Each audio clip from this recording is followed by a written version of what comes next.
I'll admit that when I first started watching Derry Girls, I wasn't expecting much out of it. I didn't really know anything about the show, other than it took place in Ireland and that the characters spoke with very thick accents, which made me think that watching it would be a great way to improve my listening. In case you haven't figured it out from my own accent, English isn't my native language, so I'm always on the lookout for different ways to practice. I was pleased to discover that the first episode of the series was much more than just a Northern Irish pronunciation lesson. By the first couple of scenes, I was already impressed by the writing of the show. The dialogues were quick, concise, and brilliantly delivered, punchline after punchline, while at the same time establishing everything we need to know about the characters and the context of the series. I soon realized this wasn't a regular show, but rather a hidden gem on my Netflix homepage. Even if nowadays there are more studios creating films and TV shows that focus on women, the vast majority of content today is still primarily created by men. According to the latest study published by the Center of Study of Women in Television and Film, women only comprised 21% of all directors, writers, producers, executive producers, editors, and cinematographers working on the top 100 grossing films in 2020.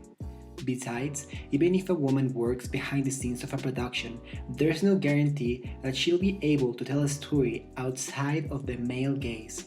We continue to live in a society that gives preferential treatment to stories about men and their views on the world. In a Variety article, the director Mariel Heller states, "For years, as women, we have been expected to relate to the white male protagonist, because that's the person whose perspective is illuminated, and they are the most complex, entertaining person in the film."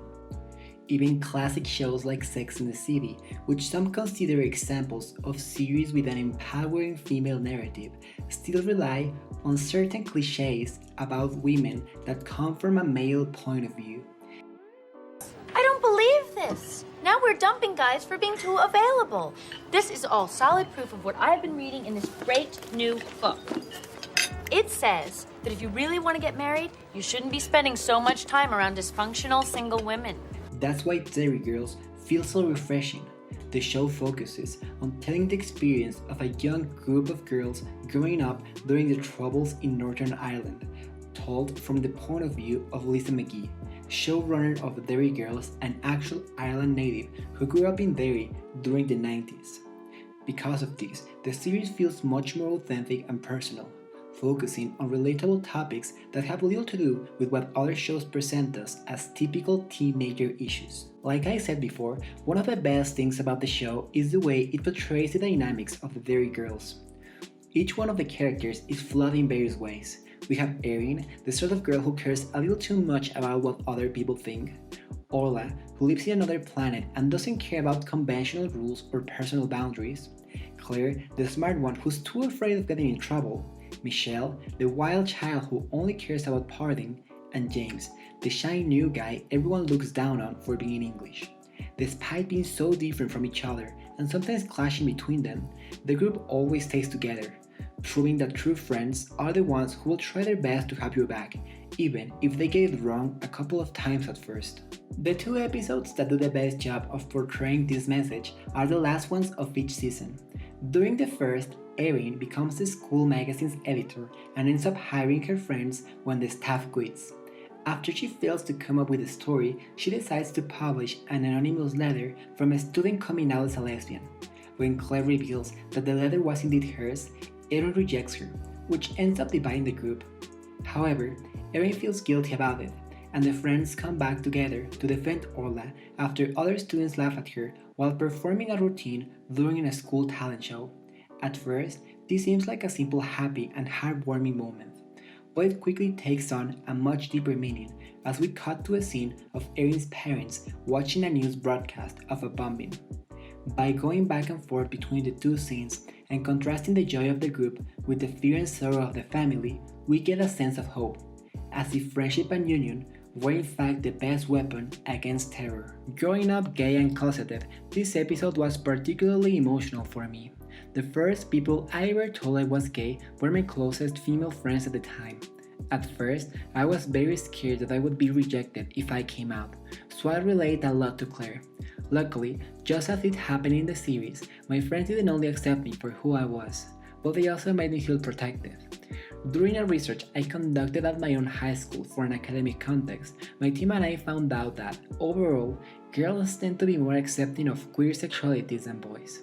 One theory to explain this is that society tends to restrict boys from showing any side of affection to other boys much more aggressively than girls showing affection to other girls. Because of this, female friends sometimes tend to be more accepting of diversity than male friends. And although I can't generalize, I will say that in my high school, that was exactly my personal experience.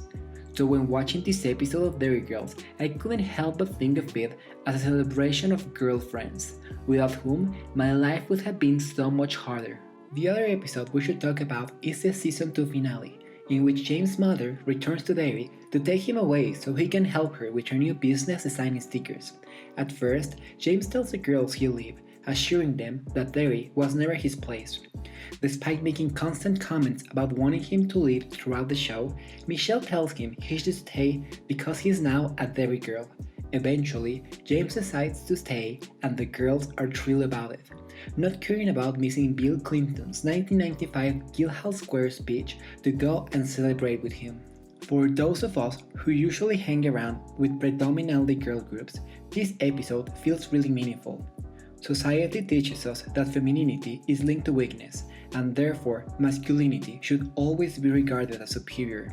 In some episodes of Derry Girls, James is bullied and even called gay for being perceived as passive and fragile, qualities which are traditionally linked to femininity. You'd think he would jump right into the first chance he had to go back to England and hang around with guys again, leaving behind any trace of girlness. And yet, James not only decides to stay, he also accepts the term Derry girl to describe himself. During some episodes, we even see him embrace a more girly side along with the rest of the group, and showcase that femininity can also be something to be proud of. He shows us that having girlfriends can help us see the world under a different light that is not defined by strict rules of how guys and girls should act and think. There's no doubt that Derry Girls is a great show, with a ton of powerful and complex themes which go way beyond a traditional comedy show. If you're also a fan of the series, I would love to know what it was that you loved the most about it.